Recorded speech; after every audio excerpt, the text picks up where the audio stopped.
Good morning, guys. Welcome to this Monday, June 29th. A couple of more days in June, then we're in July, and coming up is going to be July 4th, that next weekend. It's on Saturday. I think the 3rd is going to be markets are going to be closed on the 3rd. This looks like it. There's going to be a half a day on it's going to be a half a day on the futures. The Friday looks pretty empty. I'm not sure if it actually the markets are closed or not on the Friday, so we'll see. I don't see anything in my calendar about it. It's just a big blank, a big blank day. No news coming out on Friday, but the futures market seems to be closing early. I'm going to double check that as well. The overall the market opened up on the positive side. I thought, to be honest with you, it's going to be a negative opening and a weakness, but because they had all this fireworks going on over the weekend, right? They were shooting back and forth, and it started retaliation right after the Friday close. So you remember they shot on the Iranian shot on the tanker, and then Friday right after they closed, the U.S. responding. They went back and forth a bit. I thought it's going to be a weak open, but it turned out that they ran it down here, and they opened low and then it started retracing pretty hard. So they opened right down here at that support area at the 270s. This is Nasdaq. I want to see the ES. They opened down here at the 7400s, where we were down here at the 7350s on the day session Friday, and then we closed pretty good, a little bit to the upside, and then we had this little we opened down here at the 7400s, and then it went straight up from there, and we are kind of holding on to the gains. So we kind of right back up here in this resistance area, on this congestion area at the 74, 50, 60s. So a continuation to the downside did not happen in the overnight. That's kind of what I was concerned about over the weekend. Once you watch the headlines and stuff like that, yeah, you can't help but think, yeah, okay, this is it's going to impact the Sunday morning or Monday morning open. So the overall positive reaction, and I'll take it. It could be also we had some. Remember, this is a quarter end, June, so we had 2 more days for manipulation and repositioning and rebalancing and so on and so forth. And I think a lot of that stuff was going on last week as well. A lot of selling of profitable stocks, probably rotation into other spots or maybe into cash, and maybe we'll see some positions retaken here at the end before the end of the month. We will see, but I'll just take it as it is, face value. We have a little bit of news this morning. We have a Dallas Fed manufacturing at 10:30. Well, actually, we don't have that much news. Nothing at 8:30. Tuesday, we get housing data, consumer confidence and job openings. We get some ADP, jobless claims, ISM, construction spending on Wednesday. Employment situation comes out on Thursday, right? So we have Thursdays when the employment situation comes out. That's when you usually get that on the first Friday. But I guess that moved it up here so they can get it done in a full trading day. The employment situation is kind of what's wrap up the whole week, and then we have a long weekend ahead of us, July 4th, and that's going to be a lot of celebration going on there. America 250, right? So starting off range bound, I would favor the long side to get started, looking to buy weakness and see how far they can take it. That's kind of the starting point for today. If it starts trading below that 74.35s, I would give it down here to the 74.25s as well. These two support areas. If those come out, I'm going to be back on the short side again. So maybe not the short side, but definitely not no long bias anymore. It could very well be that they just back off and we have volatility. But if they start retracing this overnight, I'm thinking that we may see some weakness develop here. So the hard part is figuring out if they're going to see more selling going into the end of the quarter, or if they're done rebalancing and all that stuff as of last week. So starting off with a slight bias to the upside, let's see how far they want to take it. Looking to buy against that 74.50, 74.60s and the 74.40s, 35 to 40s here for rotations up. Last one to buy against is going to be the 75.25s here. So that's kind of the starting point. Below 25s, taking off that long bias, going back range bound, maybe even lean towards a short trend at that point. On the way up, looking for shorts against the 70s, 70, 75s, I should say, and the 90, 95, 74, 95 to 7,500 rotations down. Now, if they start taking out the high here at 7,500s, it'll be it's this ledge right there, this street-level ledge.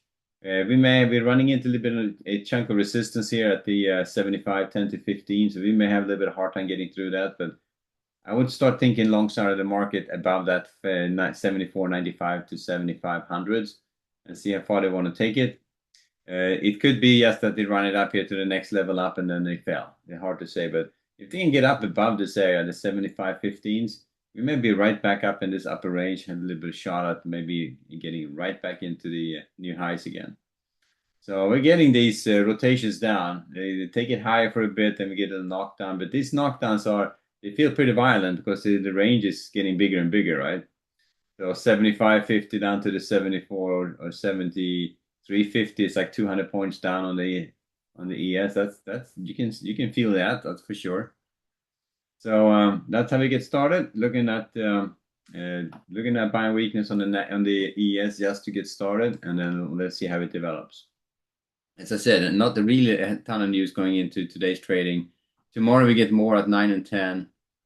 Wednesday we get a little bit more, and then on Friday and on Thursday we get the employment situation. Friday is going to be closed. I'm going to count on that to be a holiday.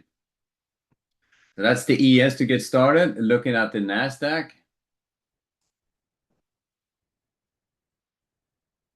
So NASDAQ also started off that right down here at that 260, 270s and started trading higher at a pretty good clip.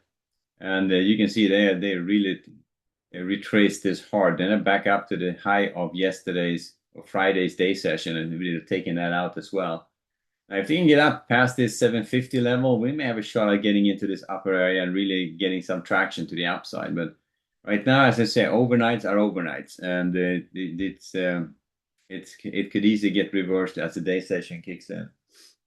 So I'm taking that with a grain of salt, but given that they retrace so hard, I'm going to start from the long side on the NASDAQ. If they take out that London low at the 570s, I may I'll take off the long bias and go back more range bound at that point. So they're going to buy against the 670s, the 620s, and the 580s for rotations up. One level outside the obvious would be down here at 470s. But I'm going to take off that long bias already at 570, looking for a retracement trade at that point. Because then that could be another way this whole thing develops today, that this whole overnight gets reversed in the day session and they start running that lower, and that early weakness turns into pretty good weakness. It may not turn into a sell-off, but it can certainly be something that retraces overnight, shake out weak long positions and do that kind of thing. It could also be some leftover rebalancing going on in the tech stocks, which could cause some volatility. But given the overnight, you kind of have to start from the long side and see if they get some continuation. So you're looking for that early weakness, but not too much early weakness, because then it turns into more of a pullback or a retracement, right? So below that 570 on the NASDAQ, I'm going to take off that long bias and go back more range bound, looking for a retracement instead. And if we can get up past this 750, we can retrace it right back up into the 870, 930, even higher. So that could be a pretty good move. Above that 30,270, yeah, that's when we really start getting excited. That's when they start retracing, heading back into these upper areas again. But right now, NASDAQ is a little bit weaker than the ES. A lot of volatility on that guy for sure. So that's how we get started. Both ES and NASDAQ starting off with a bias to the upside. Let's see how far I want to take it. On the bond side of things, just to keep that in track, nothing much going on the bonds, pretty sloppy, and not a lot of volume at all. So not going to be very aggressive on that guy. As you can see on the capital flow on this guy, we traded back up. We haven't quite gotten up to this upper area again. So we had a nice little move higher, then just gone sideways, and we'll see. I'm waiting for a test of this level, the 115s, see if they can take that out or not. But if they can't, well, we'll just be going to be twisting in the wind here in this range. So we have the upper areas 115s, the lower area is going to be the 111s. we are trading in that range.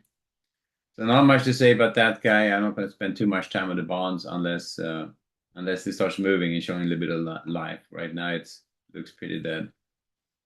On the crypto side of things, also pretty dead. Oil is still at 69, so not the straight didn't do, or this shooting back and forth didn't do much. And we'll just take that as it is. I rolled silver for the August expiration before on Friday, so that's in the new expiration. And right now on Coinbase, you just wait for the last trading day. It's going to start looking funky there. By the end of that day, you just roll it. That's normal, and it works pretty good. It looks like everything rolls on that last trading day or the day before the last trading day. So I'm going to leave it at that. But I haven't taken any trades on this guy going into today's trading. Sometimes you get tempted trading it in the overnight, but it hasn't really been moving a whole lot either in the overnight. So there's no point of doing that. All right, back to the ES and the Nasdaq, and so the ES 320,000 so far, and micro ES, micro Nasdaq 970, almost a million contracts already. A lot of volume already for the session. Yeah, almost a million contracts traded on the micro Nasdaq.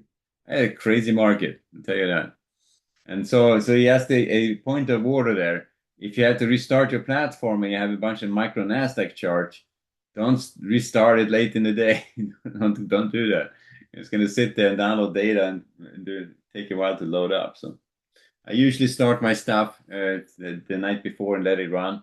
There's no point of restarting stuff. If you're gonna mess around with charts, reorganize stuff and fix stuff, and do the test stuff around. Do it after the markets reopen, after 6 Eastern. That's usually when things are going to work the fastest for you, or early in the morning. But it's once the day session kicks in, avoid being too cute about it. You're just going to sit there and wait for chart to build. Anyway, that's a little bit of point of order, but so that's kind of how we get started this last week of the second quarter, and then we'll see how this quarter ends. And of course, going into July, we start getting earnings again, and that whole cycle starts. So anyway, we'll leave it there. We are in the summer months for sure. The market is trading pretty aggressively for being in the summer, so that's going to be we are along for the ride. All right, guys, we'll wrap it there. I'll see you back at 11:30 for the next update. Good trading. I'll see you back then. Bye.